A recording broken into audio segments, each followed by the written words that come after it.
그리고 한 가지 더 있습니다. 주님은 또한 세 번째로 나를 사랑하시는 분. 나를 사랑하시는 분. 나의 환경을 아시고 전지전능하신 분으로 오셔서 나를 도우실 수 있으시고 그 주님은 나를 사랑하시는 분이 되십니다. 오늘 본문을 보면 예수님은 사랑하셨기 때문에 기다리셨다가 찾아오십니다. 기다리지 않고 그냥 도와주시면 연민이 될 수는 있지만 사랑은 아닙니다. 사랑하는 분은 기다립니다. 왜냐하면 역경 속에서 이루어지는 하나님의 섭리를 알기 때문에 부모가요 자녀들이 자라면서 growing pain, 자라는 아픔을 겪을 때 기다립니다. 걸음마를 배우면서 막 넘어지고 자빠질 때 가만하면 그래야만 걸을 수 있습니다. 그러나 어느 한계점에 도달하면은 걸음마를 막 배우다가 이런 가구에다 혹시나 머리가 다칠 수 있는 그러한 환경에 오면은 그때 가서는 반드시 붙잡아 주시오. 기다렸다가 한계점에 도달하면은 와서 붙잡아 주시오. 기다리며 도와주시는 것, 이게 진짜 사랑입니다. 예수님의 모습을 보면은 기다리십니다. 폭풍 속에서 제자들이 진짜 믿음을 발견할 것이기 때문에 폭풍 속에서 하나님이 누구이시며 예수님이 누구이신가를 분명히 알게 될 것이기 때문에 기다리셨다가 그러나 다치기 전에 그러나 물속으로 완전히 침몰하기 전에 오셔서 그들을 구하시는 예수님을 분명히 보시길 바랍니다. 고린도전서 10장 13절 잘 아는 말씀에 이렇게 말씀이 나와 있습니다. 사람이 감당할 시험 밖에는 너희가 당한 것이 없나니 하나님은 믿고사 너희가 감당하지 못한 시험 당함을 허락하지 아니하시고 시험 당할 즈음에 또한 피할 길을 내서 너희로 능히 감당하게 하십니다. 보셨나요? 하나님께서 우리에게 시험을 허락하시잖아요.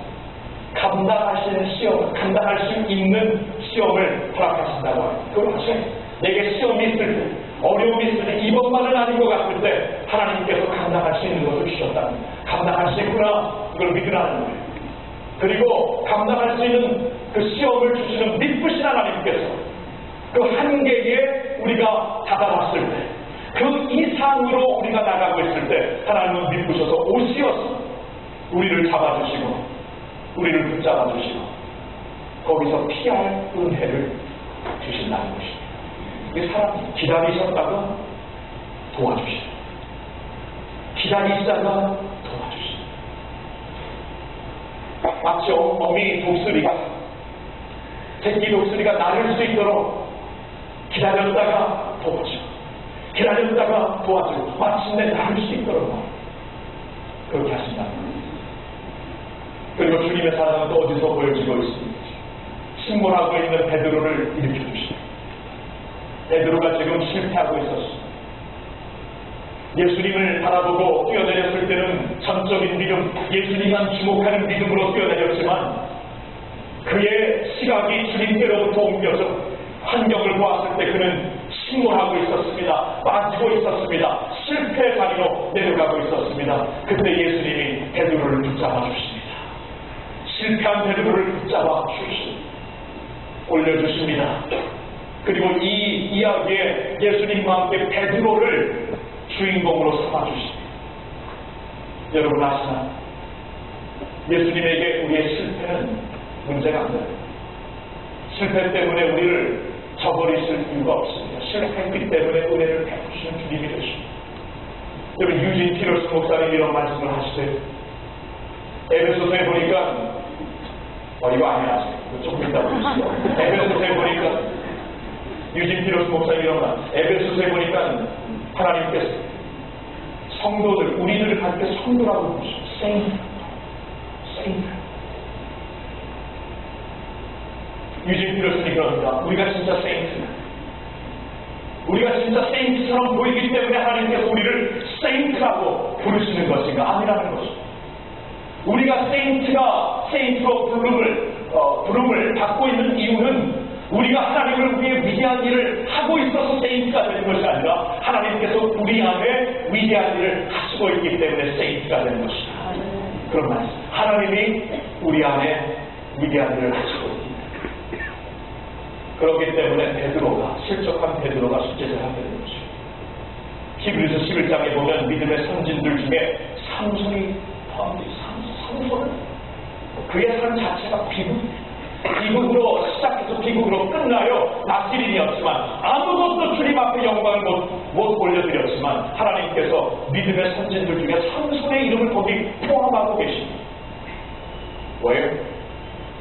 하나님께서 그 안에 위대한 일을 하시고 우리가 위대한 일을 하는 게 아닙니다. 세인트, 그리고 그 세인트는 저와 여러분들까지 포함되어 있는 저와 여러분 삶 속에서도 하나님이 위대한 일을 이루시고 있기 때문에 사랑이 사랑하십니다. 그렇기 때문에 여러분 실패했다고 주저하고 실패했다고 포기하는 것처럼 아쉬움이 없습니다. 실패했다고 내가 정말 포기하고 모든 것을 잃어버리고 그냥 누워있는 그 모습처럼 특별히 믿는 사람은 그 모습처럼 안타까운 게 없습니다. 그 모습처럼 기쁨이 없어요. 실패했기 때문에 하나님이 은혜를 주시는 것이죠. 실패했기 때문에 폭풍 속에 있기 때문에 주님이 오셔서 우리의 손을 붙잡아 주시는 거예요. 실패했다고 다 포기하고 자포자기하고 모든 것을 내꺼하고 디프레션에 빠지지 마세요. 실패했기 때문에 하나님의 은혜가 이제 역사하실 것입니다. 여러분 누가 이 말을 했는지 제가 기억은 안 나는데 참 기가 막힌 말을 했어요. 그가 이런 프레이즈 영어로 되어 있는데 이렇게 나와 있습니다. It's the space between the notes that makes music. It's the space between the notes that makes music. 계속 보여주고 있습니다.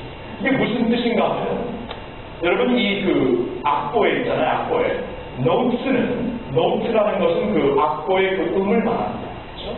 그 노트를 통해서 이게 B 플랫인가 C인가 D인가 알고 그 노트를 통해서 그 음악의 소리를 만들 수가 있습니다. 근데 여기 말은 그 악보에 있는 노트 가운데 있는 비어있는 공간, 즉 쉼표, 악보에 있는 쉼표로 말미암아 음악이 만들어진다는 것입니다. 왜냐하면 그 노트 하나만 보면은 그냥 그 사운드만 나오게 되어 있어요. C면은 C만 쫙 나옵니다. 그것은 음악이 아닐 수도 있습니다. 근데 그것이 음악이 되기 위해서는 그 가운데에 쉼표가 있습니다. 그 가운데에 empty space가 있습니다. 아무것도 없는 그 허공의 스페이스가 있습니다. 그것이 사운드를, 소리를 뮤직으로, 음악으로 만든다는 거예요.